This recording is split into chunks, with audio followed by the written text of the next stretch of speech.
or just good blocking?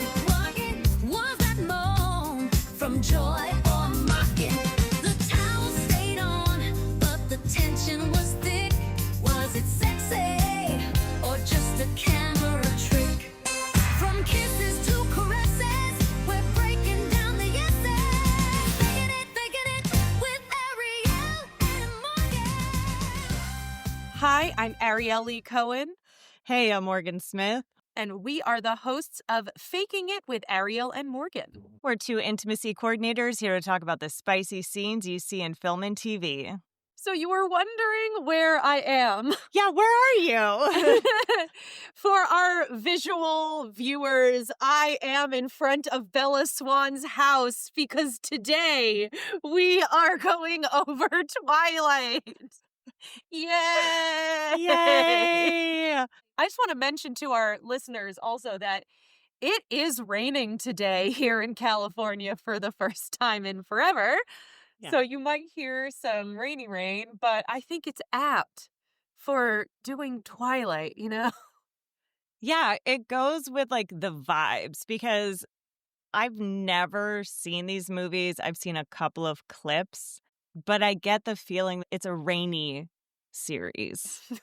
It is a rainy series. Wait, have you never seen any Twilight movie? I've never seen any Twilight movie. Oh, I know. My God. This I'm in for is it. Yes! This is going to be amazing. I'm so excited. All right. Well, since I'm going to be talking a lot, I feel like, do you want to do the hot off the set? Yeah. Hot off the set, this is where we share on-set stories with all identifying details such as names, places, and project titles changed for privacy. Then, in scene work, we're going to watch an intimacy scene in real time and rate it using our spice scale, scoring it across 3 key categories and giving it a final letter grade. We'll have notes and links in our captions in case you want to watch the scene yourself. And after that, in position to know, we'll answer common questions we get about our work. So, let's kick it off with some hot off the set. Hot off the set. Hot off the set. We are in a mood today. I like that.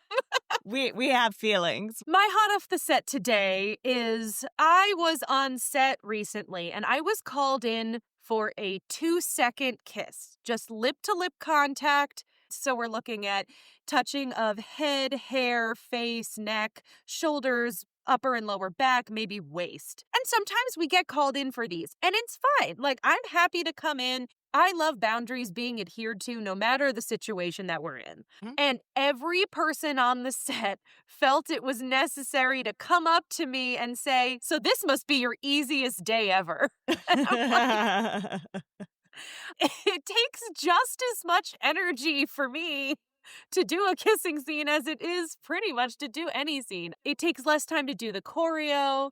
You don't have to have as big of a safety meeting with as much going on. You don't have to deal with robes and modesty garments, sure. But a kissing scene can create problems in the same way that, you know, a simulated nudity scene would create problems.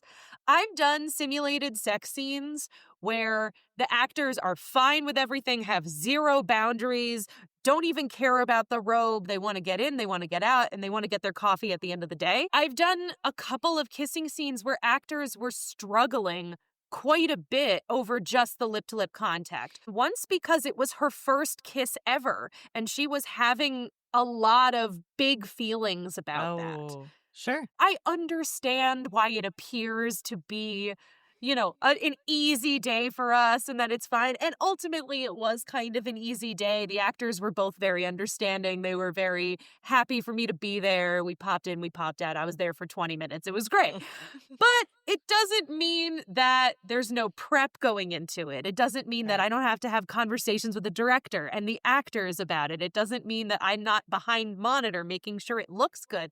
Even when we just did like the basic choreography, her initial reaction was to cup his cheek. And I'm like, so you're going to block his face if you do that. So why don't we switch hands like here and maybe put your hand here instead? And she's like, you're the boss, you know. I'm like, I'm just trying to get ahead of it, girl.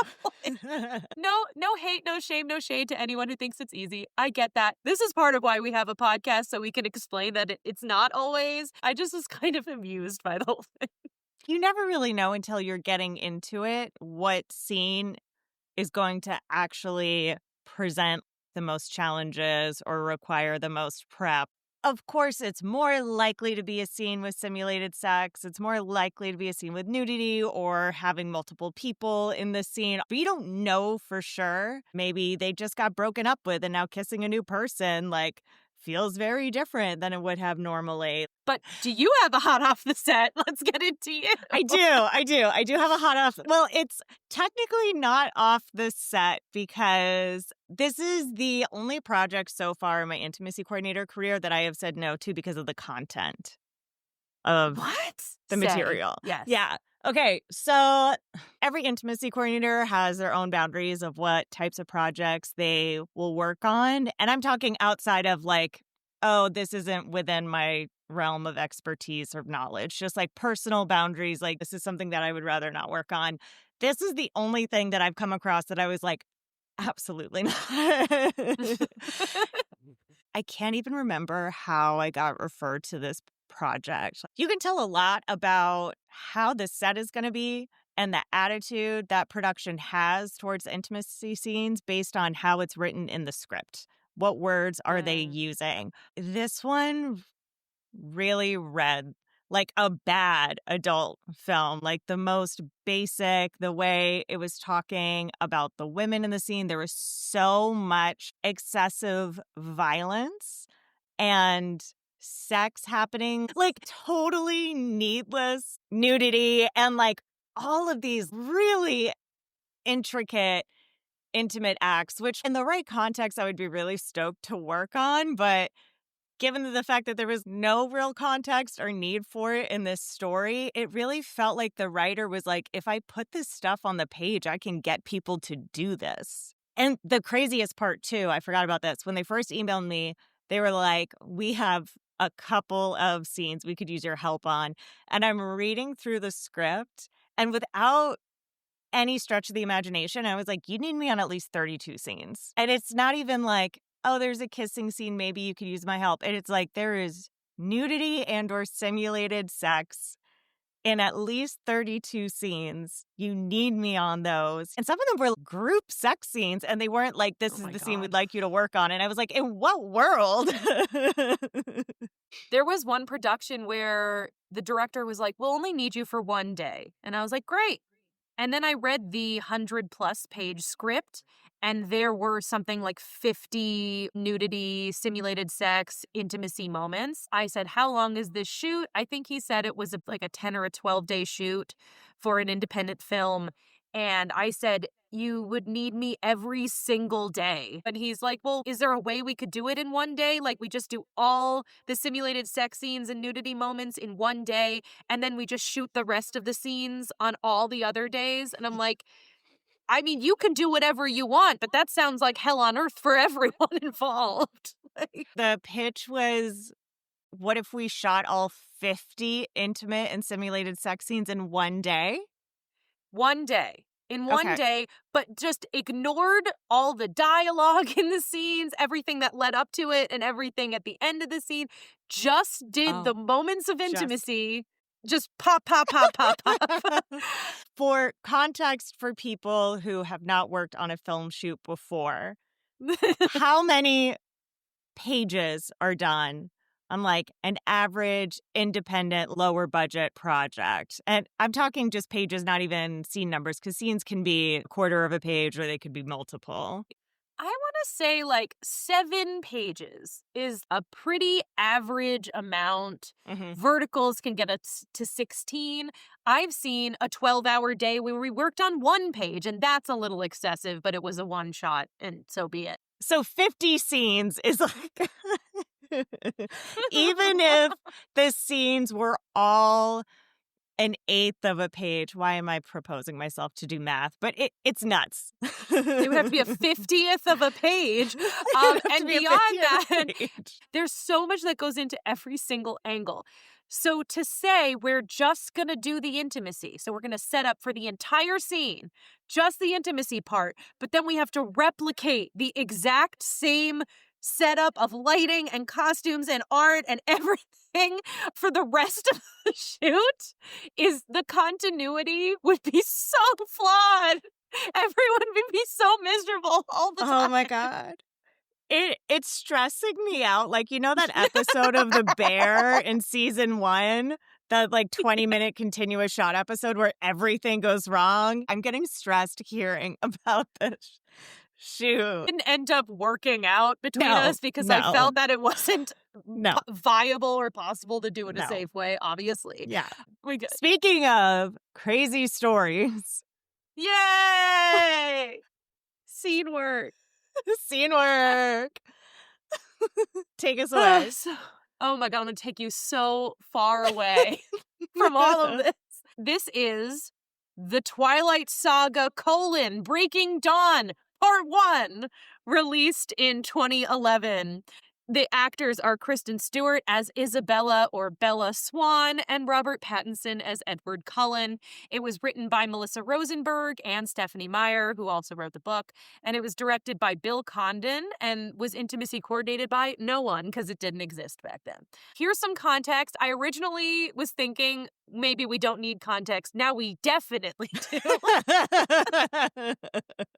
For sure. Yes. So this is the 4th movie of 5, even though there's 4 books.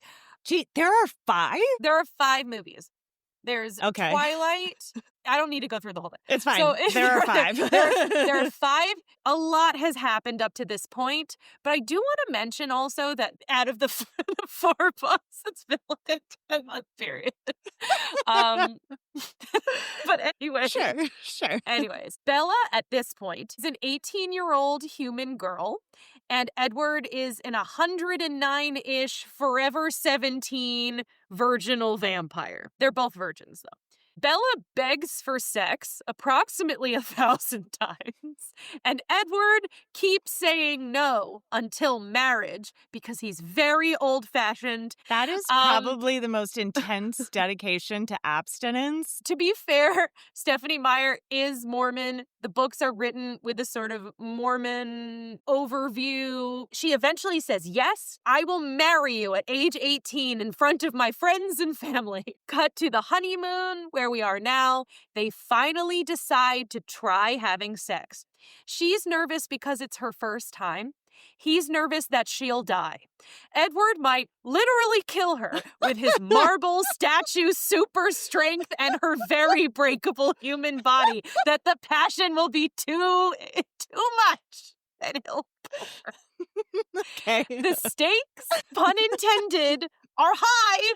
They decide to get into the mood with a little swim.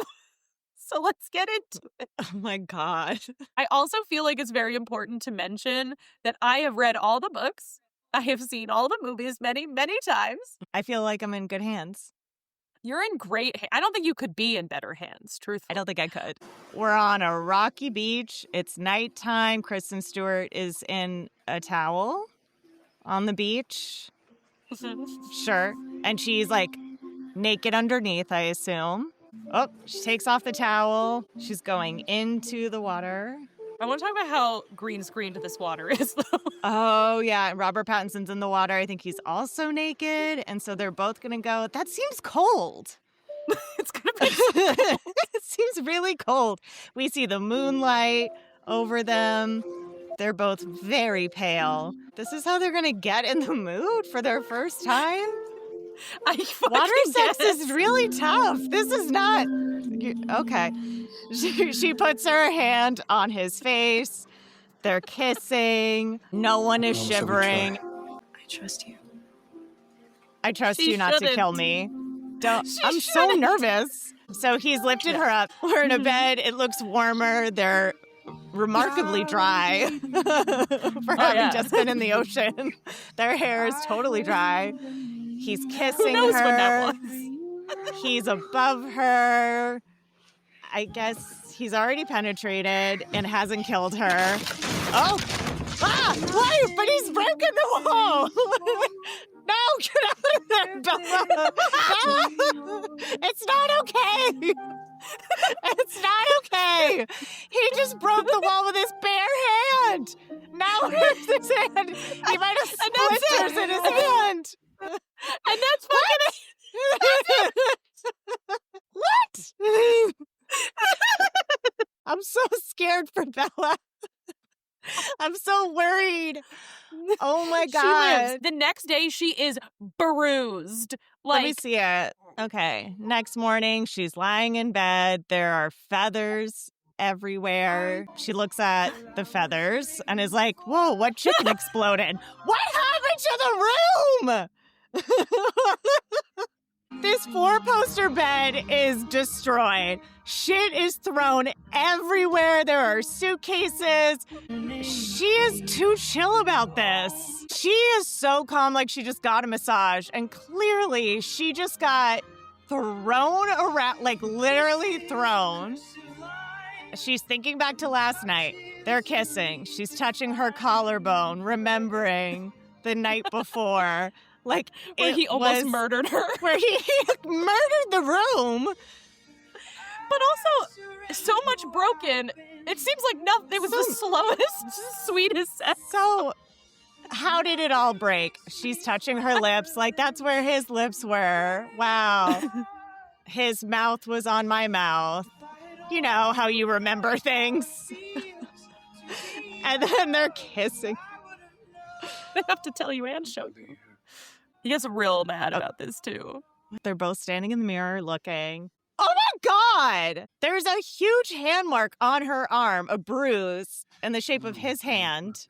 And now there's another bruise on her shoulder. And he's like, look, I fucked you up. No, he's real sad. He's real sad. He's like, we're never having sex again. Oh, he feels bad about it now. Yeah. This is not a healthy relationship to show young women. It's not. It's really not. It's 3.5 movies of build-up for this sex. I'm so confused by so many choices. First, who is like, before we have sex, let's go into the Pacific Northwest freezing cold ocean at night. This is their honeymoon where they've gone to, like, Sexy Island. The water's still cold. They're going into the cold night water to prepare for sex. And they're naked, and then they get back to the bed, and miraculously, they're both bone dry. And then they're having sweet, slow sex. She is just ready immediately. And she is so chill. She is like tranquilizer chill about the fact that he rips the wall above her head. And she's like, it's fine. Keep going. She wants to be a vampire because she wants to be with Edward forever. Okay. And he like doesn't want her to be because he thinks that she'll be damned, that her soul will be destroyed or whatever. But Edward, even the moment they meet, is so obsessed with her blood, he calls it his own personal heroine. Like, he's so obsessed with her personally and obsessed with her blood personally, he believes it would be the best tasting blood in the whole world. So he always is almost about to kill her. All the time. Even just them kissing for the first time is really hard because he wants to kill her and eat her. How romantic. Yes, it's delightful. It's wonderful. I understand the desire to like be devoured, someone who's like so consumed by their need to be with you. That all totally makes sense to me. If someone breaks the wall above my head while they're about to go inside me for the first time, I'm not like, it's okay. They are having the slowest, most cutest, like, just little sex moment, cute little brushing of the lips, and then broken. Everything's fucked up and broken everywhere in the whole apartment. The room has exploded. But then the actual bed itself is fine, minus some feathers. Like, the bed didn't cave or crack. It's totally cool, but everything around it's like a hurricane. Was he thrusting so hard that the momentum of his thrust created like a tornado around them? It's also like, this is her virginity. Is Yeah. this now she's going to think this is what sex is? Like, we think porn is like the action movie to sex. Talk about setting unrealistic expectations. I What if they break up? The other thing is, he is a virgin too. So he has spent 109 years thinking about what this could be like, and I'm Okay. here to deliver the hot take that he is bad at sex. First of all, he's like, let's get in cold water before we have sex. That'll really warm you up. Secondly, we're going to do zero foreplay, no buildup whatsoever. We're just going to go right for it. And I imagine that he's probably like a literal jackhammer given the room afterwards. I also didn't see an insertion point. The story wasn't 100% clear, and we'll get to this later, about Yeah. like whether they were having penetrative sex or whether they were about to, or once the insertion point was the hand breaking the wall or whatever it was. It seemed so sweet and so lovely. That's And I it. don't know. I mean, no, it's awful. All right. I think we need to jump into the spice scale because I need to start throwing out judgment on this scene. Well, welcome to the spice scale, our not so scientific way of rating intimacy scenes based on consent and power dynamics, technical craft and coordination excellence, and heat factor. Each category gets a score from 1 to 5, with 5 being the highest. Then we add it all up to give the scene a final letter grade. So we will start with consent and power dynamics. Oh my God. It is consensual. He stops after he breaks the wall and she's like, keep going. It's not the clearest story of consent, but it seems that she is encouraging him to continue. So I want to give it like a 2. I'm fine giving it a 2.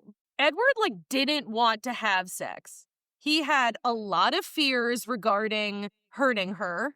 He waited until they were married so that he could buy time, basically. And then the moment anything goes wrong, he's like, oh, I want to stop. And then she's like, no, keep going. So I don't even know how consensual it is on his part. Yeah, so 2. I'm going to give it a 2.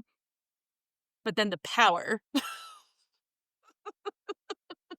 If we can even put aside the fact that he's 119 years old. And this is something that we just kind of have to accept with vampire stories because, you know, when you have one where someone is coming in as a vampire as opposed to Sinners where, you know, they're freshly turned.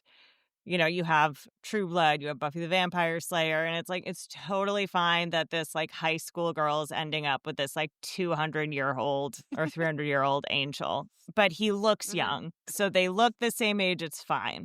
Okay, that's the genre. We just have to be okay with that. His literal physical power is like 1,000 times what hers is. She's just so passive. I would feel better about it if she was actively like, yes, I'm into you breaking the wall. Yes, I'm into you squeezing me so hard that you leave marks on me. Like, that's a thing.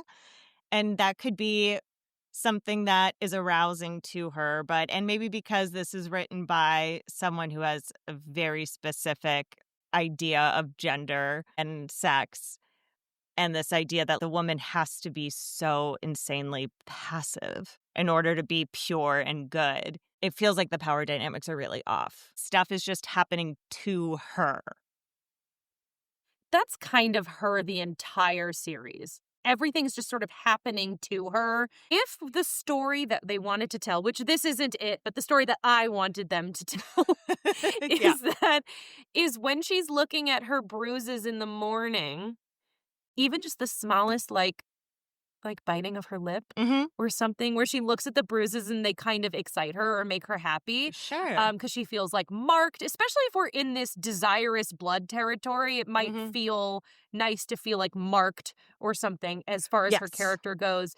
I feel like that would showcase so much more consent. She's also not aware that she has these bruises on her. And I sometimes will get a bruise here and there where I'm like, how did that happen? But I feel like when it comes from a hand that squeezed you so hard you bruised, you feel the pain of it. You're not, she's so out of touch with her own body. We saw this in Teeth where the protagonist is so out of touch with her body, she doesn't even know she has teeth in her vagina, right? Like this Yeah. idea that like a pure woman is disconnected completely from her sexuality, is disconnected completely from her body, and that's part of what makes her good. She's just thinking of England. Like, Just thinking of England. you lie back and think of England. Yeah. Okay. Consent and power dynamics, I'm going to give it a 1 overall. I know we said 2 for consent. The power dynamics, I got to lower it. It's a 1. It's a 1 for me. It is. It's a 1. For me, it's not just what's happening between the two characters. It's also the film's perspective True. on what we're That's seeing. a great point. Let's get into technical craft and coordination excellence, the staging, film coverage, modesty protection, choreography, and overall execution of the scene. You talked about this already. No idea when the moment of penetration happens, if it happens. I assume it does because we're in a very traditional idea of what sex is. And we're talking about losing virginities, which is like that. I can go on about that. But, you know, this only counts if the penis goes in. We have no idea when that happens, which is kind of funny because there's like so much buildup to that moment. But literally, I don't even know if it happened. It can't be overstated how much the set design was disconnected from the choreography. I wanted to read some quotes from Robert Pattinson, which I think are fascinating. Please, go ahead. So this is in ladbible.com. This is an article from a while ago. But speaking about the filming process in an interview with Parade, Pattinson explained why the intimate moments between him and Stewart were hard to capture on camera. He said, "I think the more comfortable you are with each other, the harder it gets to do any kind of really intense relationship scene." He said, "Watching other people have sex is never going to be that spectacular anyway." He continued, adding that there was a pressure to live up to the hype from fans. When they were in the water, he said, "We were trying to kiss each other and we misjudged the strength of the tide, and so it was absolutely one of the most difficult things I've had to do in my entire life." That was probably miserable to shoot. Oh, yeah. It sounds like they're going into this scene with a lot of anxiety. Yes. For a lot of different reasons. I understand the pressure of going into a scene like this, especially a part of a series has so much buildup. Having to stay within a certain rating is a very real thing. And I know that with the rating system, they can be like really almost arbitrary at what is allowed and what isn't allowed, especially in a simulated sex scene. There are PG-13 movies that have clearer simulated sex scenes where the storytelling is a lot more clear than what we had here. You know, even if you can't show a moment of penetration, you can at least allude to like, oh, it hasn't happened yet, but it's going to happen, and then we cut away. The images that they showed us in this scene feel really arbitrary. Like they feel like they were pulled out of nothing and they don't tell any story really. We don't even really see his reaction to anything. We mostly just see her face. Yes. Because it's so much of it is about her. And this is something that is being taken from her. This is a big moment for her. And I'm like, it's actually also a big moment for him, too, especially if you think of the fact that he's been waiting 109 years. This is a really big deal for both of them. It is. I also did not see any modesty garments, if that gives it anything. Yeah, that was my the only positive I had. The masking was good. The masking was good here. Yeah. I'm going to give it a 1. You're going to give it a 1? For the masking. I feel like, okay. All right. It gets a 1. Which brings us to heat factor. Just my gut reaction is a 3, but it's not a 3. Mine's a 0. I just want it to have a better score. Not because I think it warrants it. I just want it to have a better score. I feel like there was a vision for this that could have worked. Totally. But it did not work. And it was not hot or attractive. And you have very attractive people in this scene. You have to work to make... It's not about the attraction of these two people Mm-hmm. or even the chemistry they have, the buildup for me wasn't building up tension. It wasn't getting me excited for what was happening. I was just really thrown the whole time. And they had some sweet moments in the bed, but it felt like they were just playing at the idea of a romantic simulated sex scene instead of actually doing it. 1, No, I was saying 0, so we could have. You're If you saying want to 0. compromise on a half, I- we can. I feel give it a half. I mean, it's an F either way.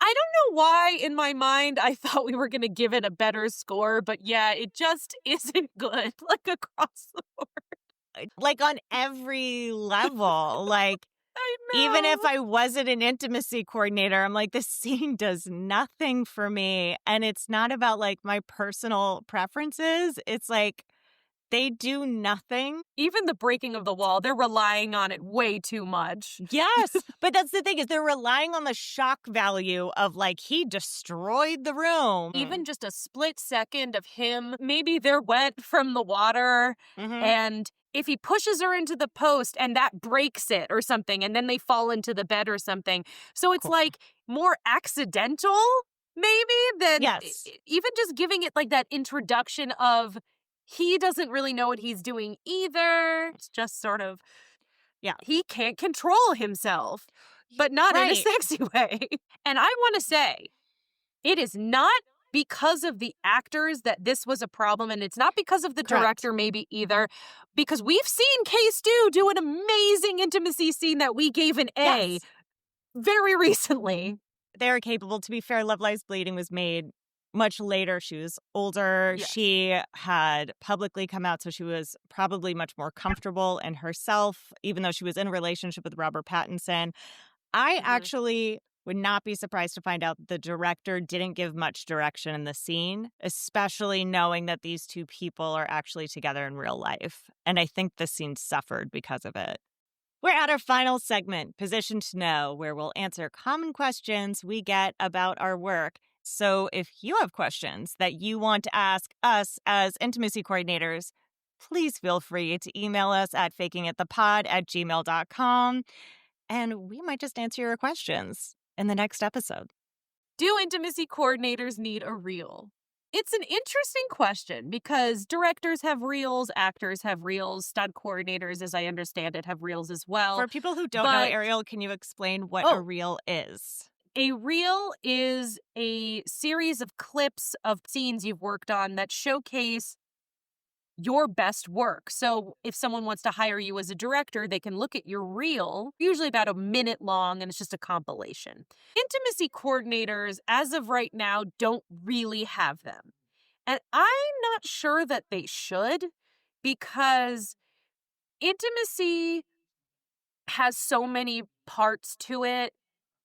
Choreography, while a big part of it, is not the only part of it. Happy to support whatever, but sometimes we don't have a lot of hands in the choreography, and we're standing there to hold space and make sure that boundaries are adhered to, and communicating with the director and the actors and the other departments to make sure that everything's coming together. We are not supposed to take images or videos of any intimacy that the actors are doing for privacy reasons, as well as power dynamic reasons. Like, we shouldn't have access. I've only been asked for one once, and I explained that it doesn't really make sense to have one, and pushed back, and they said, oh, okay, never mind then. And my resume kind of speaks for itself.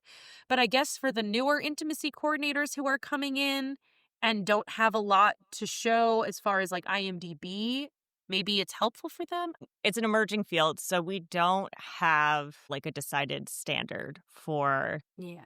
what should or shouldn't happen. I'd be curious to talk to some who have been doing this for longer. You can also see the argument for, stunt coordinators have reels. We were speaking to someone who used to direct adult films the other day, and she was saying that for her reel, she was showing up until the more explicit moments.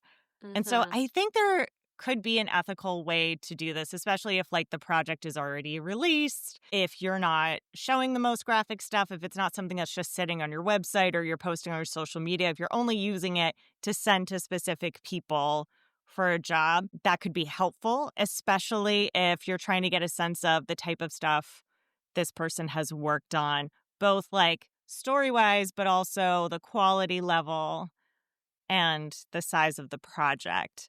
I feel like a lot of this information can be picked up from an interview. Someone asking for a reel would not fundamentally understand everything that it is that we do. It's a collaborative thing. You're not going to see all the prep work that person did. You're just seeing the final product. It's to get a quick taste for what this person can do. What are you positioned to know? How did you become an intimacy coordinator, or who becomes an intimacy coordinator? For myself, I have a background as an actor. I did a physical acting program in Italy when I was in college that focused on physical acting, commedia, and other types of movement storytelling. I also directed the youth theater program at the LA LGBT Center. We created original pieces around sexual health. So when this came along, it combined a lot of my interests. In terms of like who comes to this job, people come from all over. We have people who were actors, people who were stunt coordinators, people who were sex workers, who are psychologists. That's actually one of the things I really like, is that it attracts so many different types of people. I was working in theater. I was trying to be an actor for a long time, so I really understood that part of the job.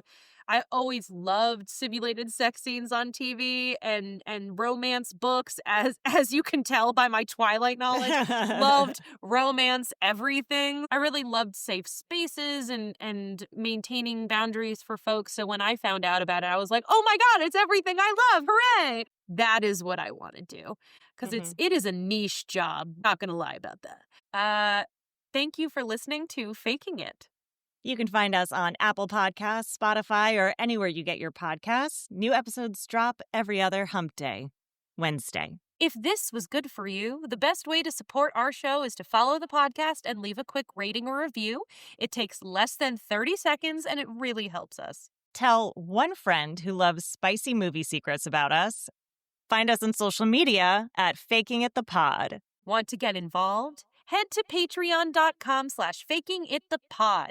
For just $1, you can request scenes for us to break down. For $10, you can get bonus content and never before seen footage. And for $5, you can get a shout out like these listeners. Thank you, Lee and Kimmy Brown. Stay real, fakers.